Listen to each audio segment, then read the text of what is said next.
Give it up for yourselves for being here tonight, huh?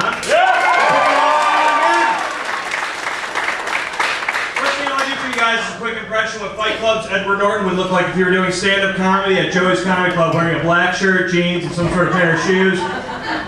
Wait for it, wait for it. This one girl that came up to me once, she was like, you kind of look like Edward Norton, but fatter. And I'm like, thanks, you kind of look like Keith Richards, but uglier, bitch. She's like, what's your sign? I'm like, Scorpio. She's like, that's really weird, I never would have thought that. I'm like, what's your sign? She's like, Capricorn. I was like, that's kind of weird. She's like, why? I'm like, because you kind of look like a bitch. I don't know how many times I had to call this person a bitch before they just get the idea, don't talk to me. Let me see, where's my nerdy people in the house tonight? We got a couple nerds. Yeah. I think one of the ways you can tell if you're nerdy or not is if you're using language that does belong there, but not like in a social manner. You know, the other day I'm in a grocery store with my stepdad, and he comes up to me and goes, just so you know, I relocated the vehicle.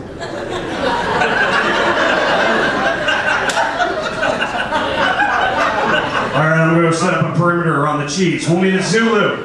Synchronize your watches for 0430. Let's go, go, go! You don't have to use big words with me, you know, like relocated, perimeter, the, stop it, stop it. Man, it's great to be back, what's it called, home? Yeah. Yeah. Man. Thank you.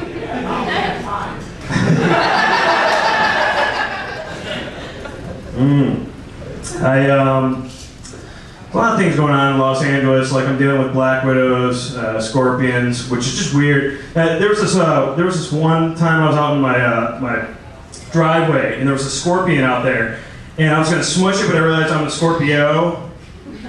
So I'm like, I'm 7/8 the man he is. Instead, I just picked him up and threw him at my friend who's a Pisces. Way more entertaining. Man. I received one of the dumbest texts of my life the other day. We all got texting, right? Yeah. All this thing. I got the dumbest text of my life the other day. I'm having a half-an-hour conversation with one of my friends, and he sits there, and at the end of the half-an-hour conversation, he's like, call me. Thanks for screwing up the joke. So, I was like, what the hell? You know, what kind of drug are you on that you can't just hit the freaking send button? Seriously? So I called him. And he picks up the phone, he goes, hello? And I go, text me. And I hung up the phone. That's right. I can't deal with stupid crap like that. I really can't. What was it? I hope that one day that I can fully learn sign language and just act like I'm deaf. And I have been learning a little bit of sign language, and I found out a couple things. I found out that this meant about, this is achieve, and this is abortion. I don't really know what I would use that one for, unless it was in like Planned Parenthood, trying to be all covert, like my stepdad, like, yeah, just so you know, I'm here for the,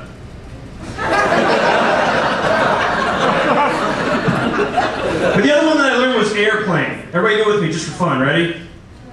Airplane. Listen to the thumb, but, you know, I was trying to think to myself, is there like a deaf guy in a rock concert somewhere watching a bunch of people go? And sing to himself.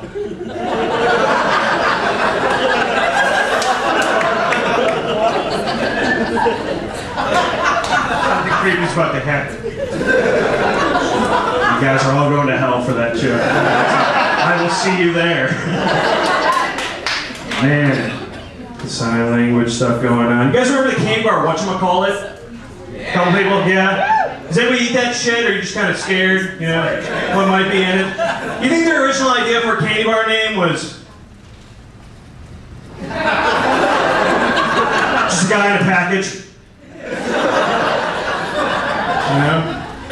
It's just ridiculous, some of the things we come up with. But I think if you're going to spend money on anything that lasts a really long time, you're just spending like, you know, just hundreds of dollars or anything. A tattoo. Do we got any people with a tattoo in the house? Yeah, ladies, I love that lower back tattoo. Oh my God. I love it. I absolutely love it. I don't really call it a tramp stamp, but I mean, if I see it in the bar, bullseye.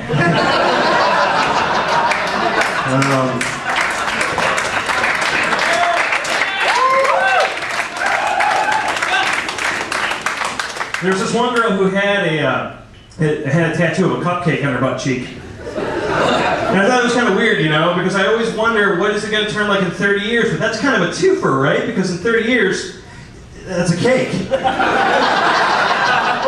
freaking cake. You know what I mean? And I started thinking to myself, if I ever got a tattoo, what would I get? And I've come to the conclusion, 2 squirrels running up my legs. Yep, going for the nuts. Absolutely. Just sitting there like... The other guy, maybe air squirrel.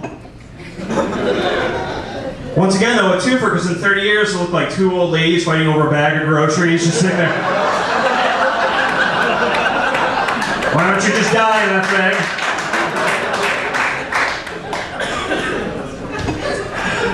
I'm a daydreamer. You got any daydreamers in the house tonight? Yeah! You're blonde, of course. No, I'm just kidding. See you at home.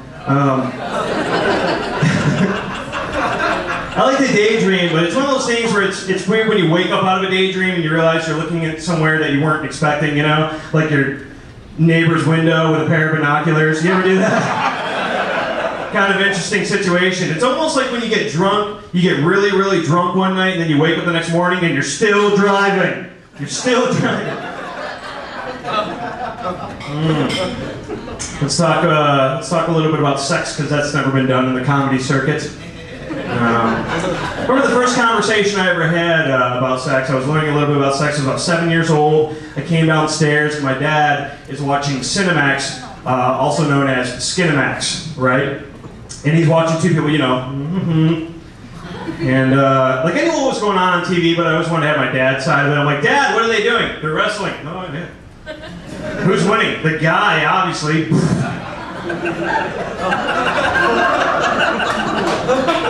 Which led to our sex talk, and he said, never leave the house without a rubber, which is why I wear these wristbands.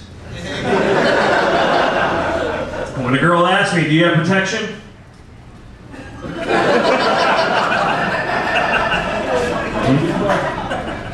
My friend's getting mad at me. He thinks that, you know, he's like, dude, I don't understand how you're not getting lucky in Los Angeles, you know, getting laid and all that.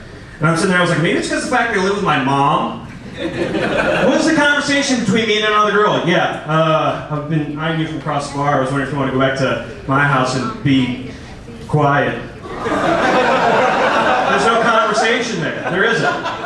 He's like, but dude, LA is like the major leagues of sex. And I'm thinking to myself, first of all, I play baseball, and I don't like that you're using baseball as a reference, because I used to be a catcher.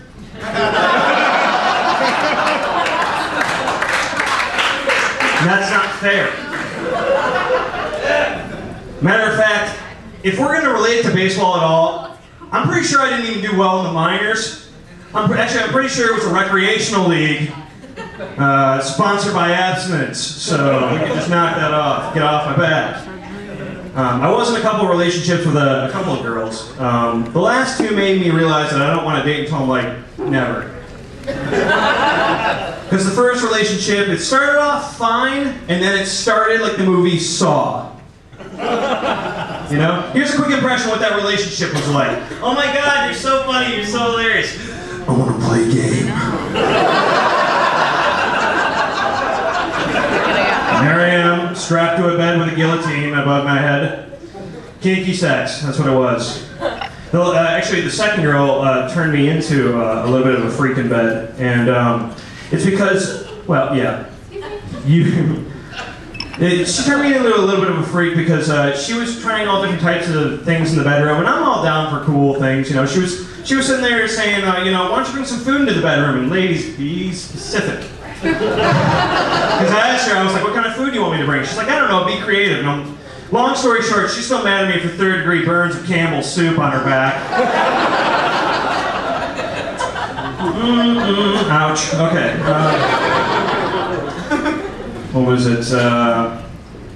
Man, but I mean, I was in a relationship with her for a really long time, and then I paid her, and she left the hotel, and that was a good decision. I guess what I'm trying to say tonight, people, is comedy for me is kind of like sex. In the fact that based on my performance, there's that awkward silence.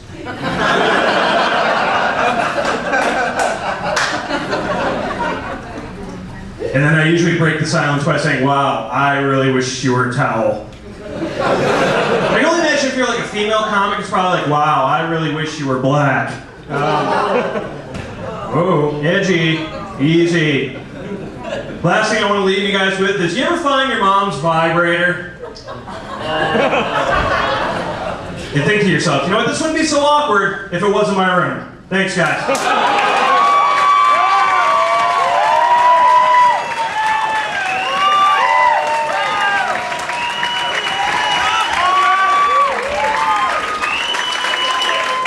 Go for Dave Johnson.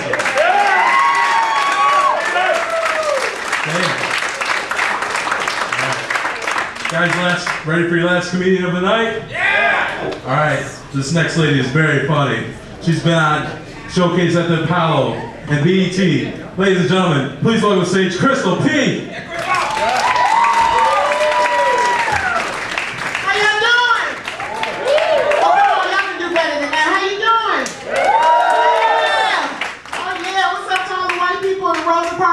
How you doing back there? She got you some reservations up in here. We got some big girls in the house tonight. How are you not big? I'm talking about the kind of big girls where it take the jaws of life to get out your clothes. You know, the kind of big girls where your cleavage sweating and smell like buttermilk. That's the kind of big girls I'm talking about.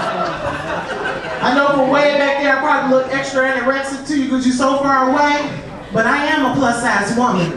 But I'm gonna tell you the downfall. It's them skinny heifers that discriminate against us. You know what I'm saying? Because the skinny women can't stand for a big girl. Girl, what size you wear? 0.5. I got bras and girdles bigger than that jacket. Let's have over here with a onesie on. Yeah. They always want to discriminate against me. I tried full figure modeling, went to this modeling agency, filled out all this paperwork, and who did they send out there to interview me but some little undernourished wench? And she come out and she's looking at me funny, so I said, is something wrong? Well, it says on your application that you wear a 5'6". A 5? No, that's 5 times 6. I wear a 30. Well, I take it you're not 162 pounds. I said, I take it you can't read. No, that ain't 162, that's 16 squared. I weigh 256. Well, these measurements couldn't be right. You couldn't be a 36, 24, 36. I said, oh yes I am. That's my thigh and ankle. Now, do I get the modeling job? Well, no, we're looking for models who are a little more in shape. Round is a shape. Well, no, we're looking for models with an hourglass figure. I said, look how I'm built like a grandfather clock, but I keep good time. You're not about to discriminate against me, and I don't care where I go, discrimination is going to be here, just like in this club. I asked the little skinny helper right there, I said, what kind of soft drinks do you have? Well, we have Diet Coke, Diet Pepsi, Diet Ginger Ale, Diet Water. Oh, does it look like I'm on a diet? Offering me a diet drink is about as insulting as offering a surfboard to a tsunami victim. You just don't do certain